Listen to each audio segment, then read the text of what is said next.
Good afternoon, everyone.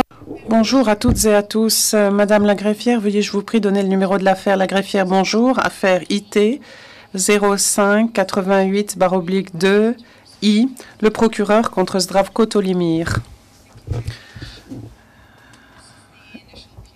Merci beaucoup. Nous sommes réunis à l'occasion de la comparution initiale de Zdravko Tolimir en vertu de l'article 62 du règlement de procédure et de preuve du tribunal. Monsieur Tolimir, je souhaite m'assurer que vous êtes en mesure de suivre ces débats dans une langue que vous comprenez.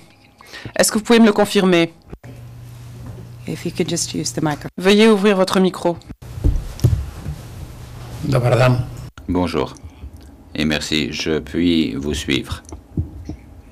Je vous entends dans une langue que je comprends, en effet. Thank you very much. Merci beaucoup. Si à un moment quelconque de ce débat, vous n'êtes pas en mesure de comprendre ce qui se passe ou de recevoir l'interprétation, faites-le moi savoir immédiatement. Merci. Je souhaite maintenant demander aux parties de se présenter. D'abord l'accusation. L'accusation, bonjour. Peter McCloskey. Je suis accompagné de Monsieur Tyre, de Julian Nichols, de Kweku Vanderpoy et de notre assistante Jane Stewart. Le juge Prost, merci beaucoup. Et maintenant pour la défense de Maître Tolimir, je vous prie. Réponse, bonjour, je m'appelle Roger Saota et je suis cet après-midi le conseil de permanence nommé d'office pour l'accusé. Le juge Prost, merci beaucoup, Monsieur Saota. Monsieur Tolimir, j'imagine que vous comprenez que Monsieur Saota, cet après-midi, comparaît ici en tant que conseil de permanence et qu'il n'est ici pour vous assister qu'à ce stade initial de la procédure. C'est dans ce but qu'il a été désigné. En temps utile, bien entendu, le greffe prendra contact avec vous pour ce qui est de votre assistance juridique pour la totalité de la procédure. Maître Saota est ici cet après-midi pour vous assister dans le cadre de l'audience de ce jour. Est-ce que vous le comprenez? Est-ce que vous avez des observations à faire à ce sujet?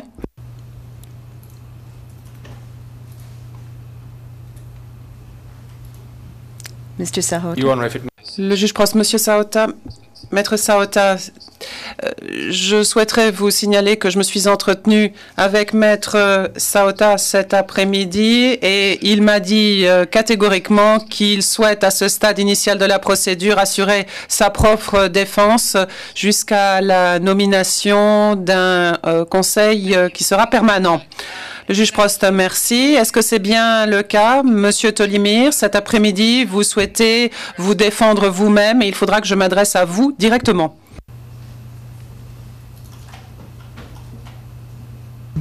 Voilà. Oui, c'est exact, merci. Thank you very much. Le juge Prost, merci. Je souhaiterais cependant demander à Maître Saota de bien vouloir rester dans le prétoire pendant toute cette audience, au cas où il y ait des questions sur lesquelles il puisse nous assister. Maître Saota, bien entendu. Le juge Prost, merci. Nous allons maintenant en passer aux questions qui font l'objet de la présente audience. D'abord, Monsieur Tolimir, je vais vous décrire rapidement l'historique de cet acte d'accusation qui a été établi contre vous. Initialement, vous avez été mis en accusation avec deux autres personnes, M. Miletic et M. Gvero, dans le cadre d'un acte d'accusation portant le numéro IT 0480I. Cet acte d'accusation a été confirmé par le juge Liu le 10 février 2005. Et il a été rendu public en ce qui vous concerne quelques semaines plus tard, le 25 février. Ultérieurement, en vertu d'une ordonnance rendue par la Chambre de première instance le 21 septembre 2005, l'affaire concernant les trois personnes que vous étiez a fait l'objet d'une jonction avec celle des accusés Popovic, Behara, Nikolic, Borovchanin et Pandurevich, ainsi que Turbic. Cependant, ultérieurement, l'affaire concernant M. Turbich a fait l'objet d'une disjonction le 26 juin 2006 et puis le 15 août 2006. L'affaire vous concernant était disjointe de cet acte d'accusation conjoint sur ordonnance de la Chambre de première instance. Et en conséquence, l'acte d'accusation en vigueur vous concernant, vous et vous seul, a été déposé le 28 août 2006 sous le numéro IT 0588/2I. Est-ce que vous avez bien compris mon explication, Monsieur Tolimir? Oui, c'est clair, merci. Thanks very much. Le juge Prost, merci. Compris. Mr. McCloskey, before... Juge Prost, Monsieur McCloskey, je ne vais pas passer tout de suite en revue l'acte d'accusation dans le détail. En examinant l'acte d'accusation concernant M. Tolimir, j'ai remarqué des divergences entre ce qui figure dans les chefs d'accusation et la dernière phrase de l'acte d'accusation. Je me demande si vous pourriez faire la lumière là-dessus.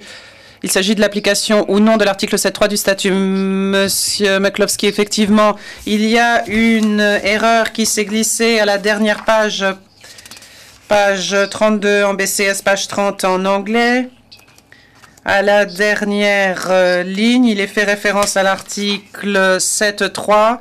Cette référence ne devrait pas s'y trouver. Nous allons la corriger et déposer un acte d'accusation corrigé où ne figurera pas l'article 7.3 du statut qui ne concerne pas l'accusé que nous avons devant nous. Monsieur McCloskey, merci.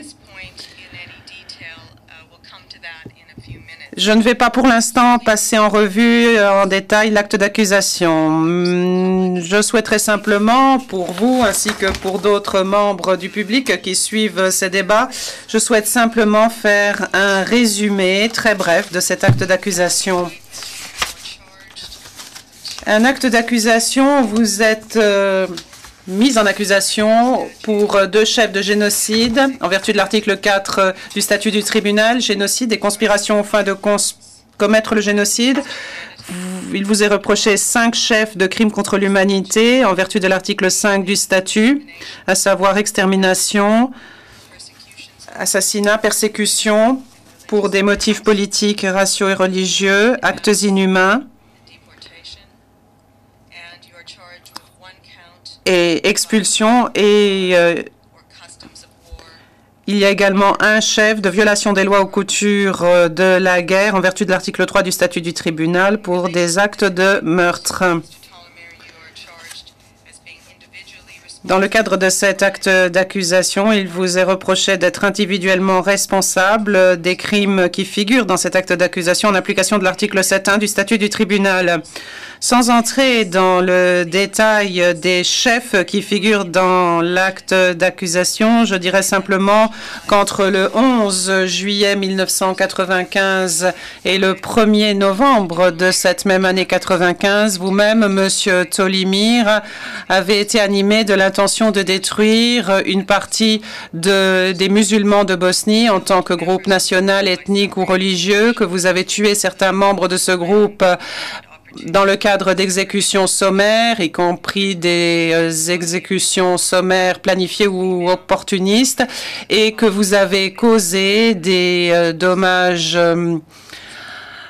physiques et mentaux, aussi bien à des hommes qu'à des femmes de la population musulmane de Srebrenica et de Jepa. Au titre de cet acte d'accusation, M. Tolimir ainsi que ses co-accusés ou que les personnes qui avaient été impliquées également se voient reprocher d'avoir participé à une conspiration aux fins de commettre le génocide en acceptant de tuer les musulmans de Srebrenica qui avait été fait prisonnier après la chute de l'Engrave en juillet 95 et de chasser le reste de la population musulmane de Srebrenica et de Jepa de la Republika Srpska avec l'intention de détruire ces musulmans.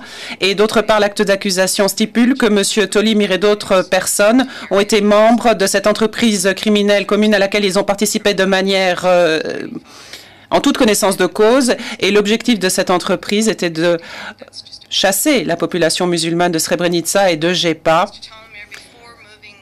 Et ceci du 8 mars 95 jusqu'à la fin août 95. Monsieur Tolimir, avant de passer à la phase de cette audience où nous allons vous demander de plaider coupable ou non coupable, je souhaiterais vous demander de nous donner votre nom et votre prénom.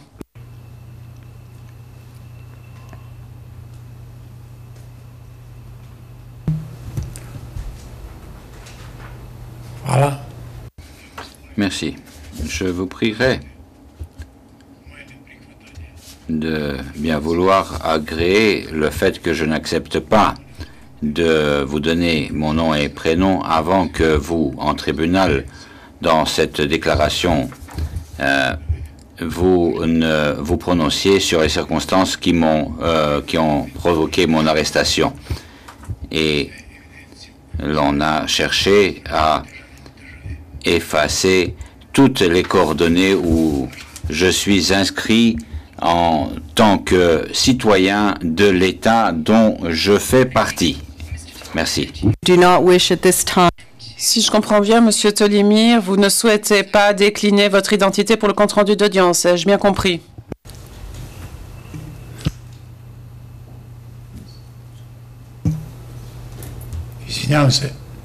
Je m'excuse, oui. Merci. Ce que je voulais vous dire, c'est que je suis contraint de procéder ainsi devant le tribunal pour déterminer mon identité, du point de vue du fait que des États internationalement reconnus refusent de reconnaître le fait que je sois leur citoyen.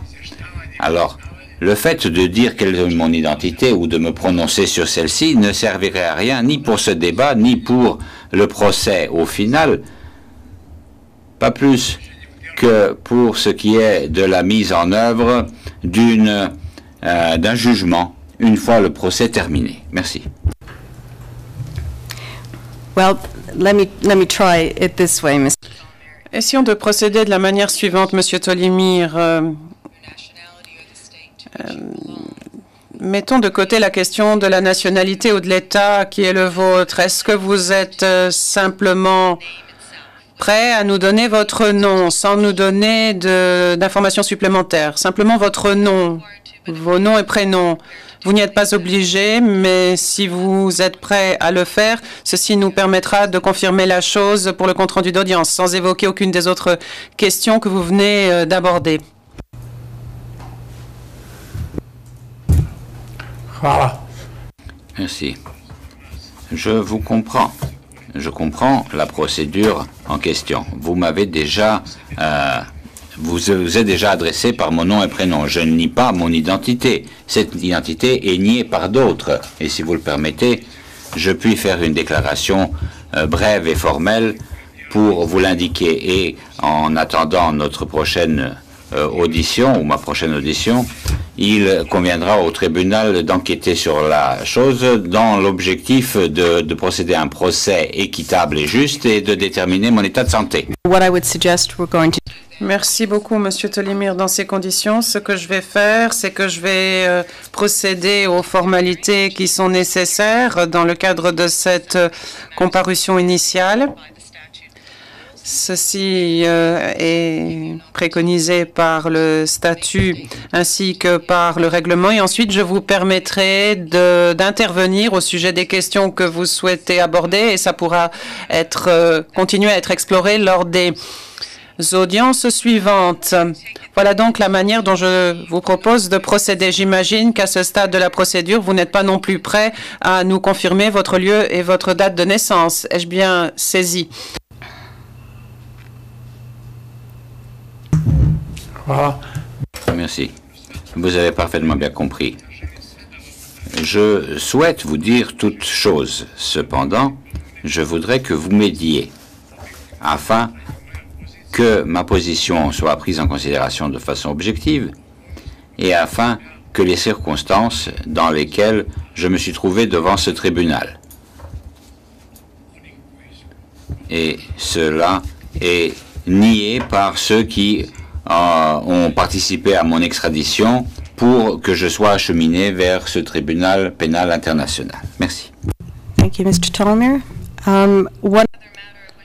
Merci, Monsieur Tolimir. Je souhaiterais d'autre part vérifier si les membres de votre famille ont été informés de votre transfert, de votre mise en détention au quartier pénitentiaire des Nations Unies du tribunal à La Haye. Ou souhaitez-vous que le tribunal informe les membres de votre famille de ce fait?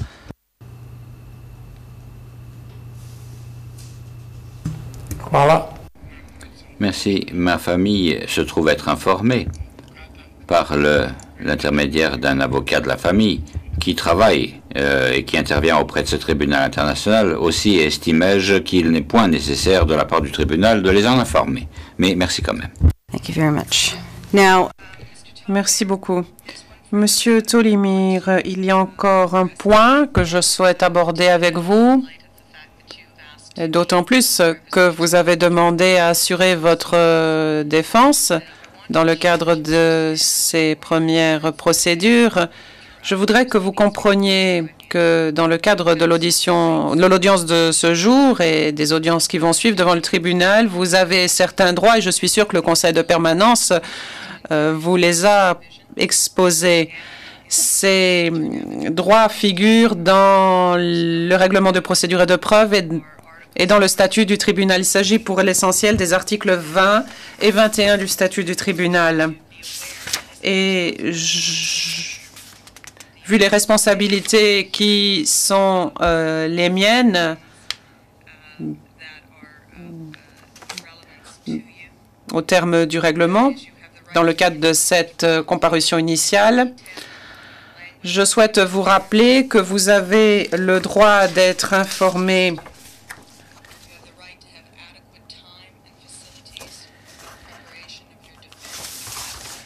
rapidement et en détail, dans une langue que vous comprenez, de la nature des charges qui pèsent contre vous. Vous avez le droit d'avoir suffisamment de temps pour préparer votre défense et communiquer avec le conseil de votre choix. Vous avez le droit d'être jugé en votre présence.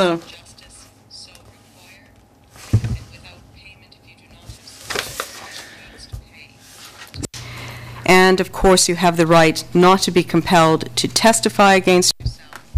Vous avez le droit d'avoir une assistance juridique si l'intérêt de la justice le stipule, et ceci gracieusement si vous n'avez pas les moyens de payer votre défense. Et bien entendu, vous avez le droit de ne pas accepter de déposer contre vous. Voici certains des droits que je souhaitais mettre en exergue. C'est un résumé. Est-ce que vous souhaitez que je vous donne lecture de la totalité des articles concernés? Hvala, mislim da... Si, je ne pense pas que cela soit nécessaire. Monsieur Roger m'a expliqué cela au travers des contacts préliminaires que nous avons eus. Merci. Thank you for that confirmation. Merci de cette précision.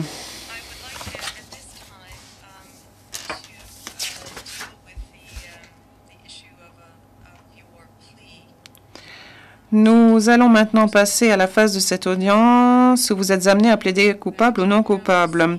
J'aimerais d'abord que vous me confirmiez que vous avez reçu un exemplaire de l'acte d'accusation dans une langue que vous comprenez, dans votre langue, et que vous avez eu la possibilité de lire cet acte d'accusation. Pouvez-vous me répondre?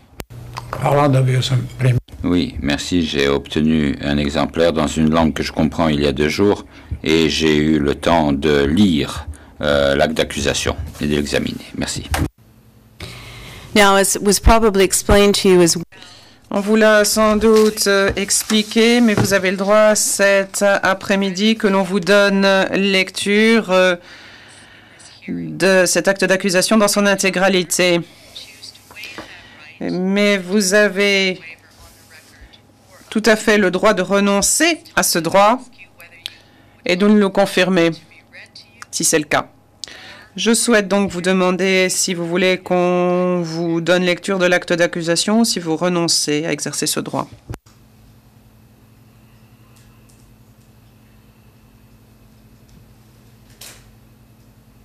Hvala. Merci. Je tiens à déclarer pour les besoins du compte rendu de l'audience que je renonce au droit de me faire donner lecture de l'acte d'accusation puisque j'ai déjà pris connaissance de l'acte d'accusation avant ma comparution devant ce tribunal. Merci. Thank you for your confirmation. Merci de cette confirmation. Dans ces conditions, nous n'allons pas donner lecture de l'acte d'accusation. Mais je souhaite m'assurer que vous avez bien compris la nature de cet acte d'accusation. Vous dites que vous avez eu la possibilité de le lire ces 2 derniers jours. Est-ce que vous comprenez bien l'acte d'accusation qui a été établi contre vous? Hvala. Merci, oui. J'ai bien compris l'acte d'accusation dans tous ces points. Hvala. Merci encore. Now, Mr. Ptolemyr, Monsieur Tolimir, nous allons maintenant aborder les différents chefs d'accusation qui ont été établis contre vous. Et à ce stade, même si vous n'allez peut-être pas plaider coupable ou non coupable, je souhaite cependant que vous vous leviez afin que de manière tout à fait formelle, je puisse m'adresser à vous au sujet de cet acte d'accusation. Merci, mais puis-je dire avant cela que je ne voudrais pas me prononcer avant que vous ne décidiez en tant que tribunal, partant de la déclaration orale formelle que j'ai intention de faire, au cas où vous m'autoriseriez à la faire. that indication then, Mr. Ptolemyr, Oui, eh bien dans ces conditions, vous pouvez rester assis. Mais comme j'en ai l'obligation, je vais vous expliquer ce qu'il en est. Au terme du règlement, vous pouvez décider de plaider coupable ou non coupable au titre de chacun des chefs d'accusation aujourd'hui, mais vous avez également la possibilité de reporter ceci à une date ultérieure. Et si j'ai bien compris, c'est ce que vous avez décidé de faire aujourd'hui. Cependant, si c'est comme si c'est apparemment le cas, vous souhaitez plaider plus tard, nous allons demander à ce que ceci se fasse dans les 30 jours suivant la présente comparution initiale. Si bien que nous allons fixer dans cette période de 30 jours une autre audience au cours de laquelle vous devrez vous prononcer sur cet acte d'accusation. Si vous décidiez de ne pas vous prononcer aujourd'hui ou dans les 30 jours qui vont suivre, à ce moment-là, on prendra note en votre nom d'un plaidoyer de non-culpabilité. Sinon, comme je vous l'ai déjà dit, nous allons fixer une date, une audience dans les 30 jours à venir afin de revenir une fois encore sur cette question du plaidoyer. Donc, si j'ai bien compris, Monsieur Tolimir, vous ne souhaitez pas plaider aujourd'hui, vous préférez le faire plus tard et nous allons donc faire en sorte de fixer une autre audience dans cette période de 30 jours. Est-ce que j'ai bien compris? Est-ce que c'est ce que vous vouliez dire? Hvala. Merci.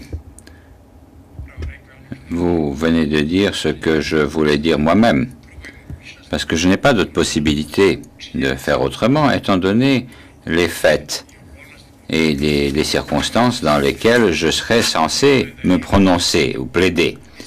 Mais à l'extérieur de cette comparution, il va falloir que vous tiriez au clair les circonstances avant notre audition suivante, afin que je sois fixé sur ma position et mon statut véritable. Merci. Thank you, Mr. Ptolemyr. Merci, Monsieur Tolimir. Avant d'évoquer avec l'accusation ou avec vous-même un certain nombre de questions qui restent à traiter, je vais passer en revue un certain nombre de points dont je souhaite que vous soyez informés. Premièrement, en vertu de l'article 65 bis A, un juge de la mise en état va être nommé Il convoquera une conférence de mise en état, ceci parallèlement à la procédure au cours de laquelle vous serez amené à plaider. Et la responsabilité du juge de la mise en état dans le cadre de ces conférences, c'est d'assurer la préparation du procès, mais surtout de faire en sorte que vous êtes traité correctement et de répondre à tout grief ou à toute demande que vous auriez. Un juge de la mise en état va être nommé en temps utile et vous aurez l'occasion de comparaître devant lui régulièrement.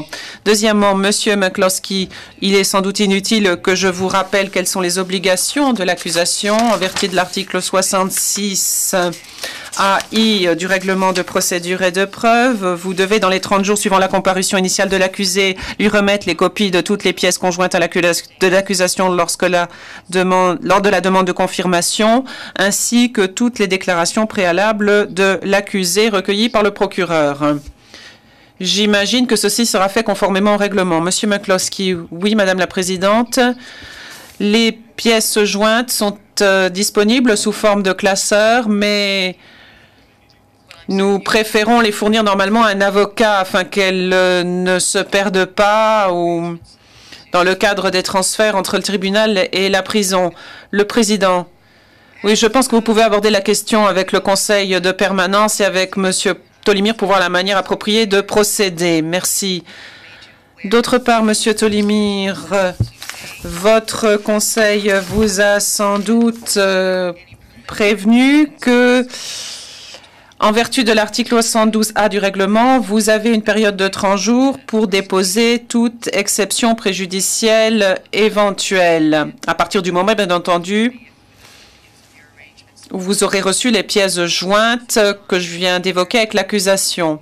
Donc, ayez bien à l'esprit cette période de 30 jours, surtout si il vous faut un certain temps pour trouver un conseil. Veuillez donc garder cela à l'esprit. Je pense que nous avons abordé toutes les questions qui devaient l'être au cours de cette audience, mais je me tourne vers l'accusation pour voir si elle souhaite évoquer un autre point. Monsieur McCloskey, non, il n'y a rien de particulier que nous souhaitions évoquer maintenant. Je souhaitais vous informer à vous, vous-même, ainsi que le général, que nous souhaitons déposer mercredi une requête aux fins de jonction de l'affaire concernant le général Tolimir à l'affaire qui est en cours, l'affaire Popovich et consorts. Le juge Prost, merci. Monsieur McCloskey, une des écritures que nous attendons avec beaucoup d'intérêt. Monsieur Tolimir, prenez bien note de ce que vient nous dire Monsieur le procureur, à savoir que vous devez vous attendre à une requête aux fins de jonction d'instance. Monsieur Tolimir, vous avez dit précédemment qu'il y a un certain nombre de questions que vous souhaitiez aborder devant nous. Je vous donne donc maintenant la parole. Si vous souhaitez attirer mon attention sur un certain nombre de questions, n'hésitez pas à le faire maintenant. Merci. Ce que je veux dire seulement, c'est au sujet des circonstances où l'on a renié mon identité et mes droits, partant du registre en vigueur à ce jour pour ce qui est de ma qualité de citoyen. Et cela importe énormément pour ce qui est de mon statut et de la position ou de la situation du tribunal dans l'affaire qu'il diligente à mon encontre. Et je voulais présenter des faits que vous seriez tenu, pour des raisons d'équité de la procédure, de déterminer, parce que cela importe pour ce qui est de mon plaidoyer de culpabilité ou de non-culpabilité. Merci.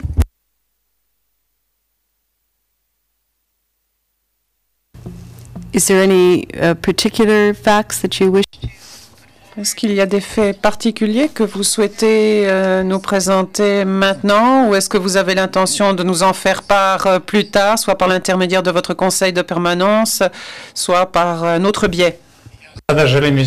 Ce que je souhaite dire maintenant ou présenter maintenant, ce sont des faits assez brefs qui vont vous servir de base pour la décision que vous allez prendre lors de cette audience. Mais pour ce qui est du 84 bis A et B, je peux faire une déclaration plus ample pour ce qui est de recueillir mes déclarations en tant que partie au procès, et pour ce qui est des déclarations fausses, pour ce qui est de du public qui a été induit en erreur, pour ce qui est donc de la déclaration solennelle, et vous allez donc pouvoir vous référer à l'article 91 pour voir si ce que j'ai dit ou ce que j'aurais dit sera renié par d'autres. Merci. Just briefly to...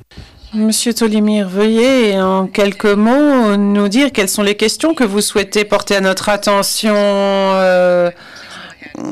maintenant. Il sera sans doute utile ensuite que vous nous fournissiez des informations par écrit, mais s'il y a des faits que vous souhaitez porter à notre attention brièvement, faites-le maintenant, s'il vous plaît. Merci. Je voulais dire maintenant pour ce qui est de toute éventualité. Et je voudrais que cette déclaration soit considérée comme une objection, étant donné que, ou une exception préjudicielle, compte tenu du fait que mes possibilités sont limitées du point de vue de l'élaboration ou de la rédaction de documents. Je dirai brièvement donc ce qui suit. Tout d'abord, ce que je tiens à dire à ce tribunal, c'est que l'on ne s'est pas conformé au 62A petit i pour ce qui est de mon arrestation, pour ce qui est de l'extradition et pour ce qui est de mon acheminement vers ce tribunal international de la part des intervenants qui ont pris part à ces événements et de la part des employés du bureau du procureur qui ont pris part à l'arrestation ainsi qu'à l'extradition. Ça, c'est d'un. De deux, j'ai été arrêté sur le territoire de la Serbie, dont je suis ressortissant. J'ai été transféré vers le territoire de la Republika Srpska, dont je ne suis pas citoyen, sans que je ne l'ai voulu et sans que j'ai eu droit à mon avocat ou présence d'avocat. Et j'ai été emmené à un site, ce site de Bratunac, qui est mentionné comme étant celui où se sont produits tous les faits qui me sont reprochés par l'acte d'accusation. Et ceci pour des raisons qui m'échappent. Et ceci se trouve à l'opposé du site à partir duquel j'ai été transféré vers ici, et du site qui se trouve donc de l'autre côté de Banja Luka et de Belgrade. J'ai donc sans utilité aucune été emmené vers un site où je n'ai pas séjourné pendant la période de l'acte d'accusation, ni pendant les événements, ni après les événements, et jamais jusqu'à présent. Je n'aurais pas estimé que cela aurait eu une importance si on ne m'avait pas filmé à côté d'installations militaires qui ont constitué des sites de commandement de l'unité ou de la brigade de Bratunac ou des unités de la police. Alors, je suis surpris d'avoir été filmé clandestinement et publiquement à ces sites à l'occasion de mon arrestation et de mon acheminement vers ici. Ce que je voudrais donc, c'est que ce tribunal ait ceci à l'esprit pour que la procédure soit juste et équitable et pour qu'il ne soit pas permis que, en toute éventualité possible, cela ne vienne à être mis à profit de façon abusive, compte tenu du fait qu'il y a eu participation de représentants du bureau du procureur et de l'OTAN. À tout ceci, j'ai été emmené donc de la République de Serbie vers Bijeljina. De Bijeljina, on m'a ramené sur 100 km pour me déplacer vers le site de Bratunac, qui se trouve à l'extérieur du sens de déplacement pour une extradition de ma personne. J'ai été filmé là-bas à partir du véhicule qui se déplaçait de façon clandestine sans que je m'en rende compte. J'ai été filmé à bord d'un véhicule et j'ai indiqué la chose et j'ai demandé à consulter un avocat. Or, on ne m'a pas autorisé à le faire. Deuxièmement, de Bratunac, on m'a ramené à Bijeljina. Et puis de Bijeljina, on m'a emmené vers Banja Luka. À Banja Luka, il a été procédé à des entretiens avec moi, avec des représentants du ministère de l'Intérieur et du ministère de la Justice, entretiens de leur part qui visaient à me faire accepter que j'étais citoyen de la Republika Srpska, en me proposant certains avantages pour moi-même et pour ma famille, chose que j'ai rejetée. On m'a proposé des arrangements, je ne vais pas en parler dans le détail, je les ai refusés. Vous allez ultérieurement pouvoir déterminer les raisons pour lesquelles j'ai rejeté ces propositions. Autre chose encore. On ne m'a pas encore, là non plus, permis de m'adresser à un avocat. On ne m'a pas autorisé non plus à retourner vers la République de Serbie afin que les instances compétentes de l'État dont je suis ressortissant m'extradent vers le tribunal. Ils ont le droit de le faire. Et je crois qu'il y a aussi un ordre d'arrêter et d'amener qui m'a été remis en même temps que cela a été fait à l'intention des instances de la Republika Srpska. Donc il n'était pas nécessaire de m'emmener vers la Republika Srpska. On aurait pu m'extrader depuis la Serbie. Autre chose encore.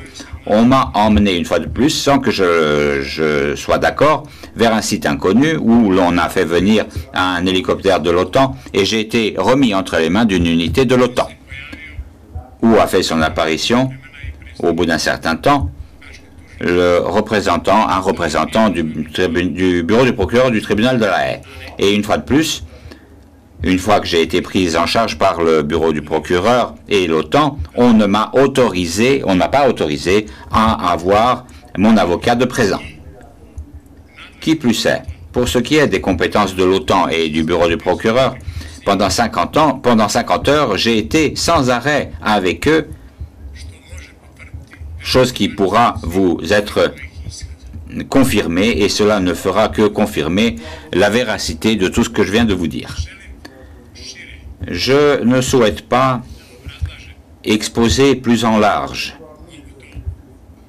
ou davantage en largeur. Je peux le notifier ultérieurement. Mais ce que je veux dire, c'est que, compte tenu de mon état de santé, qui est le mien, donc, je voudrais qu'avant ma comparution suivante et avant mon plaidoyer de culpabilité ou non, il soit tiré au clair ces circonstances qui sont importantes parce que l'on souhaite, de la part de l'accusation, faire une jonction d'instance avec des personnes qui se trouvent être également inculpées pour ces événements, et cela peut impliquer des conséquences au cas où l'on ne tirera pas au clair, ou je n'aurai pas l'occasion de tirer au clair, les circonstances de mon arrestation et la situation dans laquelle je me suis trouvé, dont je viens de vous faire le récit. Je vous demanderai également que, partant de vos attributions et en application du 67A et du 97A, il soit pris des déclarations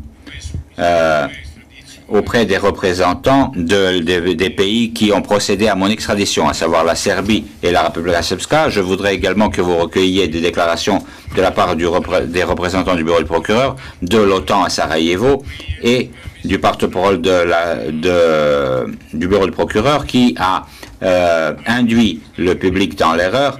Et la vérité était connue de lui parce que cette personne n'est pas intervenue en son nom propre, mais au nom de l'accusation, ou plutôt du bureau du procureur, du tribunal de la Haye.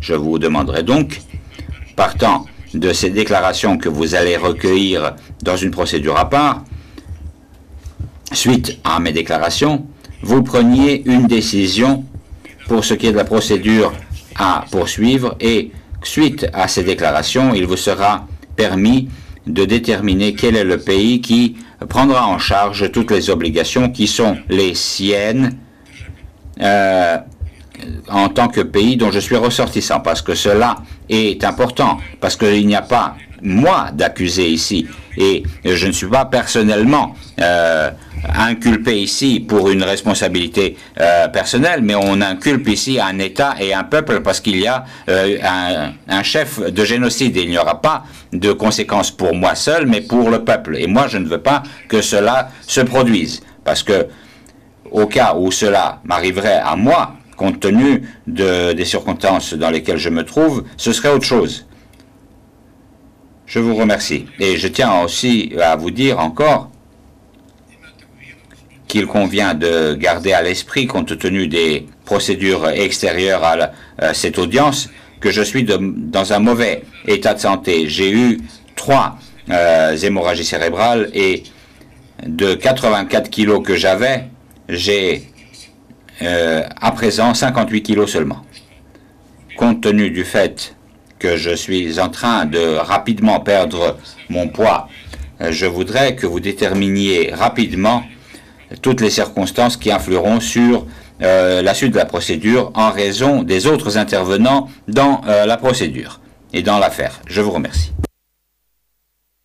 Thank you, Mr. Tellemere. Your statements are...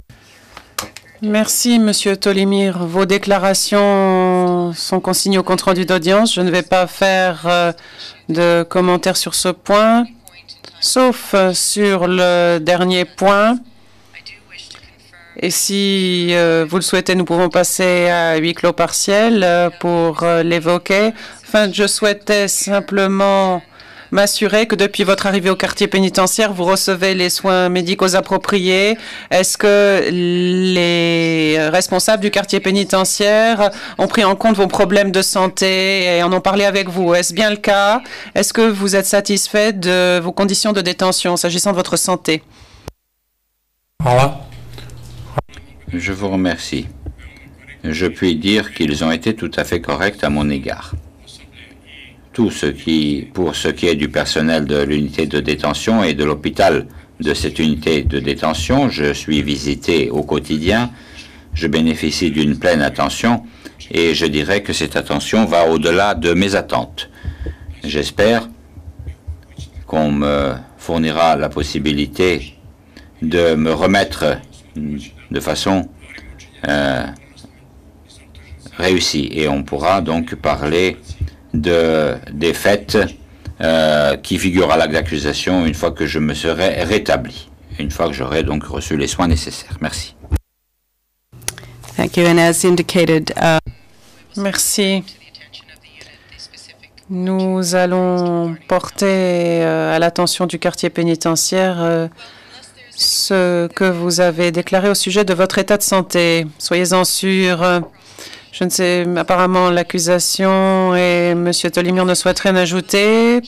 Eh bien, dans ces conditions, comme je l'ai dit, nous allons fixer une deuxième comparution initiale dans les 30 jours qui suivent, afin que vous, M. Tolimir, puissiez plaider.